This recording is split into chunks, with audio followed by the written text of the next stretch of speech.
공무원 연금 개혁에 대한 공무원들의 반발은 강하게 일고 있습니다. 공론화 시작 단계부터 보신 것처럼 조직적인 저항에 부딪히면서 여권은 당혹스러워하고 있습니다. 네, 최창렬 용인대 교수 또 류여해 한국사법교육원 교수와 함께 이 문제 짚어보겠습니다. 두 분 어서 오십시오. 네, 안녕하세요. 예. 자, 어제 저 행동에 대해서는 잠시 뒤에 얘기를 네. 하겠습니다. 일단 공무원 연금 개혁이 지금 필요하냐? 그렇지 않느냐에 대한 의견부터 먼저 질문 드리도록 하죠. 어떻습니까? 제가 먼저 답을 할까요? 네. 저는 필요는 이미 했었습니다. 왜냐하면요, 운영이라든지 그러니까 연금에 대한 운영이라든지 그런 부분이 문제점이 제기된 것이 하루 이틀 전의 문제가 아니거든요. 그럼 이미 그 전부터 이 문제가 계속 제기되어 왔는데 계속 덮어뒀다는 거예요. 이제 근데 방금 아까 위원장께서도 말씀하신 것이 신뢰가 무너졌다라고 했는데 신뢰 회복부터 했어야 됩니다. 그것을 공론화를 해서 이야기를 조근조근 들었어야 되는데 문제를 인식하면서 계속 덮다 보니 이런 문제가 발생했습니다. 이제 개혁의 시점은 왔고요. 지금 개혁해야 되는 것은 맞다고 저는 생각합니다. 예. 어떻게 보십니까? 지금 중요한 게 적자가 너무 많이 나는 거거든요. 공무원 연금의 적자가 난 게 93년도부터였어요. 네. 그리고 2001년도부터 정부가 이제 그 적자를 보전해 주기 시작했는데 지금까지 거의 9조 8천억, 거의 10조에 가까운 돈이 이제 정부 세금으로, 우리 국민 세금이죠, 말하자면. 예. 정부가 보전해 줬던 것이거든요. 이런 것들에 대해서는 당연히 문제 제기가 될 수밖에 없죠. 게다가 이제 아까 도표에도 나왔습니다만 단순 비교한다면 이제 일반 국민이 받는 연금과 공무원들이 받는 연금의 차이가 크다라는 거예요. 네. 그러나 당연한 게 어제도 뭐 공청회가 무산됐습니다만 공무원들 입장도 들어야 되는 것이거든요. 지금 중요한 게 우리 사회의 이해관계가 너무 많이 충돌하거든요. 그래서 지금 일방적으로 또 공무원 연금을 개혁한다는 식의 또 파프리즘하면 안 될 것 같고 차근차근 개혁의 필요성을 국민들에게 설득하되 그리고 공무원들에게도 왜 그 공무원 연금을 개혁해야 되느냐의 필요성을 인식시켜야 될 것 같고 아까 말씀드린 그 연금학회 같은 경우는요. 네. 어찌됐든 간에 공무원 단체에서 그러한 불신을 가지고 있거든요, 지금. 그래서 이제 공적 연금보다 사적 연금 쪽으로 물걸 투여하는 게 아니라 불신을 가지고 있는 것 같아요. 공무원 노조도 그렇고 전공노도 그렇고요. 그런 부분들에 대해서는 절충과 타협이 일단 필요하다고 보여집니다. 예. 네. 저희들이 그래픽으로 준비를 했습니다. 자, 그렇다면 연금을 개혁을 지금보다 더 해야 된다는 주장과 네. 공무원들의 주장을 저희들이 비교를 했는데요. 네. 화면 보면서 설명드리도록 하겠습니다. 네. 자, 네. 김무성 새누리당 대표의 발언이었죠. 공무원 연금은 이대로 가면 망한다. 망한다. 공무원 연금 개혁의 필요성을 참 드러내는 말이었던 것 같아요. 예. 자, 이게 보면요. 20년 가입하면 국민연금의 경우입니다. 월 87만 원씩을 받는데 공무원 연금은 평균 227만 원을 받고요. 지금 이 보시는 그래픽의 경우에는 공무원 연금에 정부 보전금이 적자죠. 들어가는 예. 얼마나 들어가느냐를 보는 건데 그러니까 공무원 연금이 적자인데 네. 정부 세금으로 충당을 하게 됐습니다. 그래서 내후년에는 3조 7천억 원이고요. 네. 2040년에는 19조 5천억, 그리고 2080년에는 30조 2천억 원까지 이 세금으로 다 충당을 해줘야 된다는 겁니다. 기하급수적으로 늘어난다는 얘기가 되겠습니다. 자, 그래서 이렇게 막대한 적자를 줄이려면 결국 더 내고 덜 받는 수밖에 없는데 네. 그래서 토론회에서 논의했던 방안은 이겁니다. 현직 공무원은 지금보다 43% 더 내고 34%를 덜 받게 되고 신입 공무원은 국민연금과 똑같이 내고 똑같이 받자는 겁니다. 네, 그런데 공무원 노조는 왜 반발을 할까요? 현직 공무원의 경우는 수익률을 따지면 국민연금만도 못하다라고 주장을 하고 있고 신입 공무원은 국민연금처럼 용돈연금으로 전락한다고 주장을 하고 있습니다. 예. 자, 이 한 컷의 그것도 만화로 또 이 내용을 설명을 하는 게 있는데요. 네. 공무원 노조가 공무원 연금에 반대하는 자료에 대해서 한번 더 살펴보겠습니다. 네. 자, 공무원들의 입장 얼마나 억울한 것인지 좀 살펴볼게요. 지금 보시는 그림 말씀드렸다시피 공무원 노조가 공무원 연금에 대해서 만화로 설명하는 자료입니다. 쉽게 설명을 드리면요.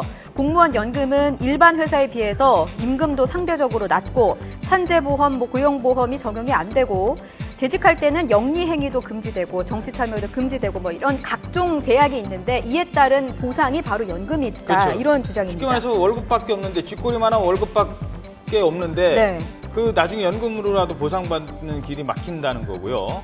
그리고 또 공무원들의 보수를 보면 민간에 비해서 23% 낮고 퇴직금도 민간에 비해서 40%밖에 안 된다고 말을 합니다. 네, 신입사원을 비교한 것도 있습니다. 대기업의 경우에는 신입사원 초봉이 4,372만 원인데 부급 공무원의 경우에는 처음 임용이 됐을 때 1,900만 원에 불과하다라고 주장을 하고 있습니다. 네. 자, 그래서 특혜가 아니다라고 하면서 설명을 하고 있습니다. 네. 네. 자, 그러면 계속 얘기 나눠보도록 네. 하죠. 어떻게 보십니까? 근데 왜 공무원이 다 되고 싶어요 할까요? 그러니까 무슨 얘기냐면 여기에는 답이 딱 하나가 있습니다. 저렇게 안 좋아 보이는데 공무원이 되려고 모든 학생들은 공부를 합니다. 교수님도 아시겠지만 학교에 있는 모든 학생들이 대부분이 다 공무원 시험 준비를 하고 있거든요. 네. 공무원이 갖고 있는 그 메리트, 특혜가 있다는 거예요. 뭘까요? 철밥통이라는 거예요. 한 번 들어가면 나오지 않고 어쨌거나 정년까지 있다. 그러면 그 안에서 무슨 큰 성과를 내지 않아도 어느 정도 평탄하게 살아간다. 그게 공무원이 우리가 지금 갖고 있는 이미지라는 거예요. 그러면 그분들이 지금 방금 비교를 하면서 대기업 연봉이라고 비교를 하는데요. 그 대기업에서 일하는 사람들이 근무하고 있는 근로조건보다는 또 훨씬 덜해요. 인정할 건 인정해야 됩니다.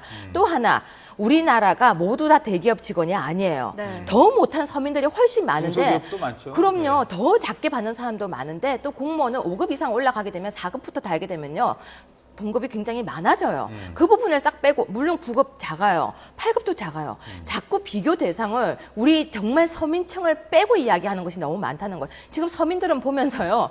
나도 저거 받았으면 좋겠다고 하는 분들이 많을 거예요. 그래서 기준이 어디 있느냐. 이게 무슨 얘기냐면 처음에 공무원 연금이 만들어져서 결국은 잘못 잡은 거죠. 이렇게 적자 보존을 하면서까지 잡고 있었던 그게 잘못이었고요. 두 번째는 운영을 정말 잘못했다는 거예요. 그럼 국가가 이걸 정말 책임을 지고 우리가 정말 잘못했다. 미안하다. 사과를 하면서 개혁을 하려고 몇 년을 고생했어야 되는데 너무 쉽게 개혁하려고 하니까 당연히 반발에 부딪히죠. 이 공무원 연금 개혁은 사실 YS 정부 때부터 얘기가 나왔던 거였어요. 네. 그 지난 MB 정부 때도 얘기가 나왔던 거였는데 어쨌든 이른바 직역이라고 직역, 지역 말고 직역, 그 직역 이기주의라는 말을 쓰는데 각 이제 직업별로 이해관계에 대해서 첨예할 수밖에 없죠. 근데 이 공무원들 개혁 쉽지 않습니다. 왜냐하면 지금 그래도 이 얘기를 꺼내는 게 새누리당이 예. 선거가 당번 없잖아요. 없기 때문에. 그래서 가능한 거예요, 사실은. 정치권은 표를 의식할 수밖에 없기 때문에. 그래서 김무성 대표가 등져서라도 네. 개혁을 해야 되겠다. 그러니까 지금 어쨌든 선거가 상당 기간 없기 때문에 그런 말도 가능한 거거든요. 예. 근데 어쨌든 우리 이 교수 말씀에 전 일부 공감을 하는데 이제 그렇게 따지기 시작하면 우리 사회 모든 영역이 다 그렇습니다. 기업도 대기업과 중소기업의 격차가 굉장히 크고요. 말이 공무원이지 차관도 공무원이고 장관도 공무원이거든요. 구급 공무원도 공무원이에요. 이 공무원을 뭉뚱그려서 얘기하니까 좀 이제 하위직 공무원들의 반발이 드센 거거든요. 그렇죠. 사실 공무원들 하면 아까 말씀하셨습니다만 고시부터 떠오르는 게 5급부터 올라간 사람도 있고 예. 그렇지 않은 사람도 있단 말이에요. 주사부터 시작한 사람도 있단 네. 말이죠. 그러니까 공무원 그럼 떠오르는 게 우리는 지금도 불신 같은 게 많이 있어요. 공무원들이 우리 국민들의 공복이다라는 개념보다는 자꾸만 군림한다. 최근에 세월에 관련해가지고 관표 얘기도 그래서 나왔던 거 아니겠어요? 예. 그래서 뭔가 국민들이 공무원에 대한 인식이 별로 안 좋은 것 같아요. 아까 맞아요. 말씀하신 대학에서 공무원 다 하지는 않고요. 그건 팩트에 맞지 않습니다. 일단 그렇게 한 이유가 공무원들의 안정성 때문에 그런 거거든요. 그래서 안정성과 말하자면 그 이제 봉급이 적은 거를 대체하는 거예요. 공무원도 네. 이렇게 좀 나누면 어떨까요? 제 얘기가 연금. 그겁니다. 그래서 네. 고위직과 하위직을 좀 구분해서 할 필요가 있고 맞아요. 네. 연금도 좀 하위직에게는 200만 원 주고 예. 고위직은 좀 다른 방법을 모색한다든지 예. 뭐 그러한 방법을 좀 해야 될 것 같아요. 고위직 같은 경우는 사실 뭐 해외 근무하는 기회도 많고 그렇죠. 자녀들한테 월급 외적으로 돌아가는 것들도 특혜가 많은 굉장히 예, 많아요. 뭐. 그러니까 연금이 우리가 보면 연금이 너무 종류가 많아요. 국민연금 있죠, 군인연금 있죠, 사학연금 있죠, 공무원연금 있죠. 이 많은 법을 누가 관리하냐는 것이죠. 우리가 제일 자주 바뀌는 법이 뭔지 아세요? 바로 세법이에요. 계속 바뀐다는 거예요. 근데 과연 국민들이 그 세법을 잘 따라갈 수 있을까요? 못 따라갑니다.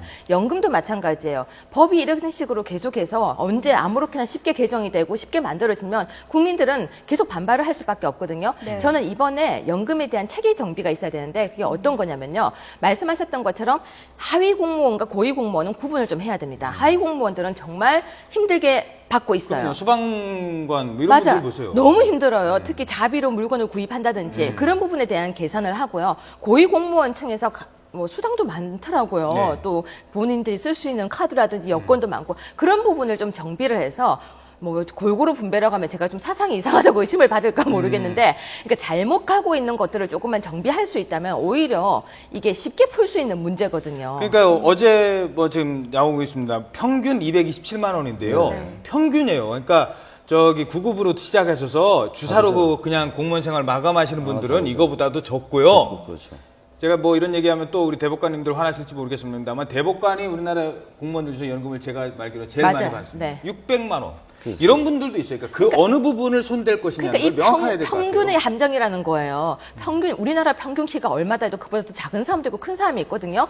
평균 나누는 걸 같이 싸면 이게 한꺼번에 뭉쳐서 평균을 내면 안 되는데 여기 지금 함정이 많은 거예요. 그래서 통계의 함정이라고 하는데 좀 분류를 할 필요가 있어요. 고위공무원과 하위공무원. 그리고 덜 가져가시고 계신 고생하는 분들은 좀 더 해주는 것이 맞고요. 기초 생활을 할 수 있게 해줘야 되거든요. 그리고 국민연금도 지금 문제가 많다는 거예요. 그렇다면 이거 받아서 방금 용돈이냐는 이야기가 나왔거든요. 네. 그러니까 대대적인 지금 정비가 필요하지 않나.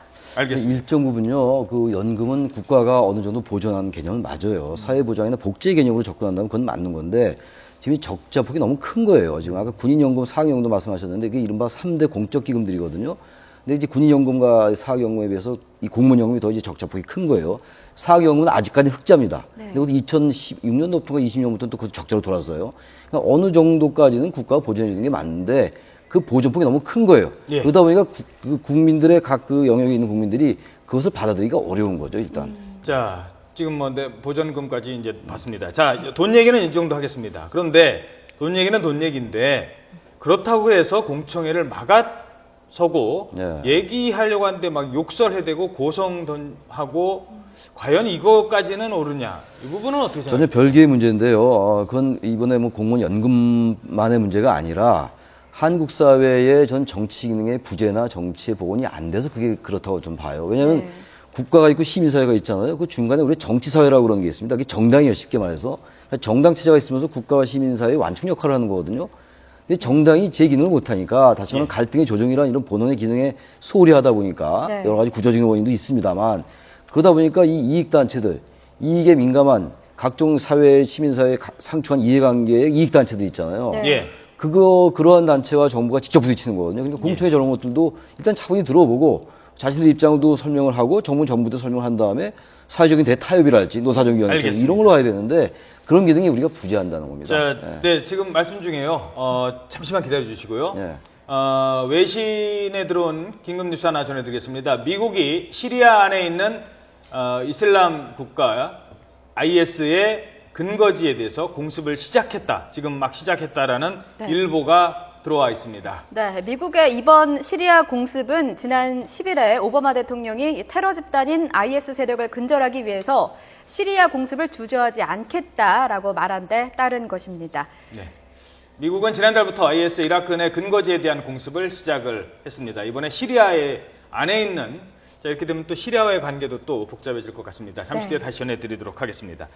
자, 네. 그런데 아까 이제 공무원 노조 측 얘기를 들어보니까 우리랑 뭐 지금 생각이 다르기 때문에 또 토론회나 공청회 하면 또 반대한다고 그랬거든요. 어떻게 보세요? 그렇죠. 근데 그렇게 계속되면 결국은 대화가 이어지지 않지 않겠습니까? 무슨 얘기냐면요. 서로 대화를 한다는 건 한 발 뒤로 양보를 해야 되는데 양보를 하지 않고 내 주장만 하는데 여기에서는 정부가 잘못한 건 확실히 있습니다. 네. 너무 법을 빠르게 개혁하려고 했다는 것이죠. 천천히. 보통 외국에서는요. 법을 하나 개정하기 위해서는 2년 정도 작업을 거칩니다. 이 법이 정말 실효성이 있는지. 근데 보면요. 43%를 더 내고 33%를 작게 받는다고 이게 누가 이해를 하겠냐는 거예요. 이 퍼센트는 도대체 어디서 나왔는지 계산부터 시작해서 설득의 과정이 필요했는데 너무 갑자기 하니까 내가 갖고 있던 거 뺐는데 누가 저항하지 않겠습니까? 정부가 말씀하셨던 것처럼 정치가 없어진 것이죠. 한 번 더 이제 노력을 해야 됩니다. 그렇지 않으면 대화가 이어지지 않을 것 같습니다. 예, 알겠습니다. 자, 시간 관계상 오늘 여기까지 듣도록 하겠습니다. 지금까지 최창렬 용인대 교수, 유효의 한국사법교육원 교수였습니다. 오늘 두 분 말씀 고맙습니다.